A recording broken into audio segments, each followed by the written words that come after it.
Serial killer को लेकर आपने कई कहानियां सुनी होंगी, जिन्होंने कई हत्याएं की होंगी। लेकिन पाकिस्तान के एक खूंखार सीरियल किलर की कहानी बिल्कुल अलग है। इस सीरियल किलर ने एक या दो नहीं बल्कि 100 बच्चों का बेरहमी से कत्ल कर दिया था। सबसे हैरान करने वाली बात तो यह है कि इस खूंखार किलर ने 100 बच्चों को मारने की कसम खाई थी।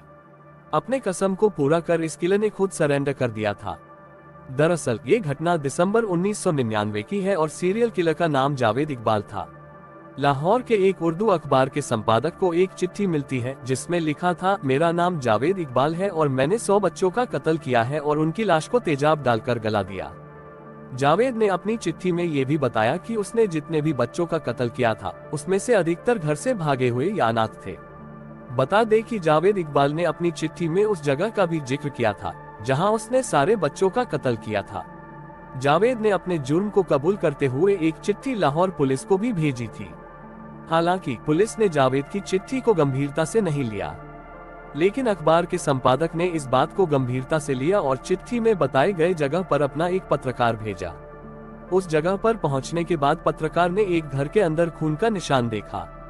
इतना ही नहीं, वहां पर 2 बड़े बैग में बच्चों के जूते और कपड़े पड़े थे। साथ ही वहां एक डायरी भी थी जिसमें बच्चों के नाम और उनके बारे में जानकारी लिखी हुई थी। वहीं घर के बाहर हाइड्रोक्लोरिक एसिड से भरे 2 कंटेनर भी थे जिसमें बच्चों की हड्डियों के ढांचे थे। ये सब देखने के बाद पत्रकार तुरंत अपने दफ्तर पहुंचा और संपादक को सारी बातें बताई। इसके बाद पुलिस को इसकी सूचना दी गई। सूचना मिलने पर पुलिस की टीम जावेद इकबाल के उस ठिकाने पर पहुंची और कत्ल के सारे सबूत बरामद किए। इसके साथ ही पुलिस को वहां एक नोटबुक मिला जिसमें चिट्ठी में लिखी बातों के साथ ये भी लिखा गया था कि कत्ल के सबूत के तौर पर मैंने कुछ लाशों को छोड़ रखा है जिन्हें मैं ठिकाने नहीं लगा पाया। मैं रावी नदी में कूदकर आत्महत्या करने जा रहा हूँ। पुलिस ने इस पर तुरंत एक्शन लेते हुए सर्च ऑपरेशन शुरू कर दिया और रावी नदी का कोना कोना छान मारा।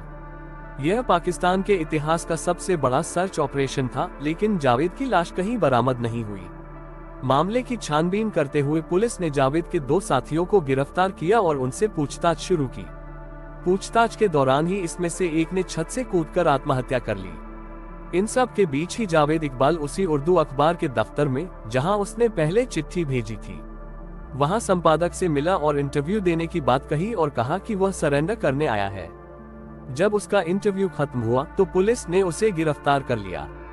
पुलिस ने जब जावेद से बच्चों का कत्ल करने की वजह के बारे में पूछा तो उसने बेहद ही हैरान करने वाली बात बताई। जावेद ने बताया कि जब मेरी उम्र 20 साल थी तब मुझे साजिश के तहत फंसाकर दुष्कर्म के इल्जाम में जेल भेज दिया गया, जबकि मैंने ऐसा कुछ किया ही नहीं था। इस दौरान उसकी मां हमेशा जेल में उससे मिलने आती थी, लेकिन बेटे की रिहाई के इंतजार में एक दिन उसकी मां की मौत हो गई, जिसके बाद उसने कसम खाई कि जैसे उसकी मां ने रोते रोते अपनी जान गंवाई है, वैसे ही वो कम से कम 100 बच्चों की माताओं को रुलाएगा। इसके बाद उसकी हत्या करने का सिलसिला शुरू हुआ। जावेद के मुताबिक वो बच्चों को बहला फुसलाकर या जबरदस्ती उन्हें लाहौर के शादाबाग वाले अपने घर में लाता था, जो एक सुनसान इलाके में था। फिर वहां बच्चों से दुष्कर्म करता था और उन्हें लोहे की एक जंजीर के सहारे गला घोंटकर मार देता था। इसके बाद वो लाश को छोटे छोटे टुकड़ों में काटता और उन टुकड़ों को एसिड में डुबोकर पूरी तरह गला देता। उसके बाद भी अगर कोई टुकड़ा बच जाता तो उसे ले जाकर नदी में फेंक देता था। जावेद ने जब पुलिस को सारे बयान दे दिए और अपना जुर्म कबूल कर लिया तो उसे 16 मार्च 2000 को अदालत में पेश किया गया।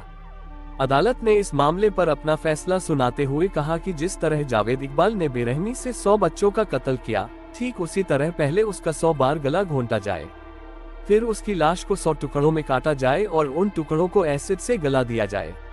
हालांकि दुनिया भर के देशों को जब इस कठोर फैसले के बारे में पता चला तो उन्होंने इसका विरोध किया, जिसके बाद फैसले को पलट दिया गया और फैसला किया गया कि जावेद इकबाल को फांसी पर लटकाया जाएगा। हालांकि फांसी होने से पहले ही 8 अक्टूबर 2001 की सुबह कोट लखपत जेल में जावेद और उसके एक साथी की लाश मिली। उनकी लाशें छत में लगी सरिया के सहारे लटक रही थी। उनके हाथ पैर नीले पड़ गए थे।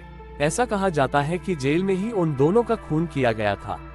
पहले उन्हें जहर दिया गया था और फिर उन्हें बेडशीट के सहारे सरिया से लटका दिया गया था, लेकिन जेल अधिकारियों ने इसको खुदकुशी माना था।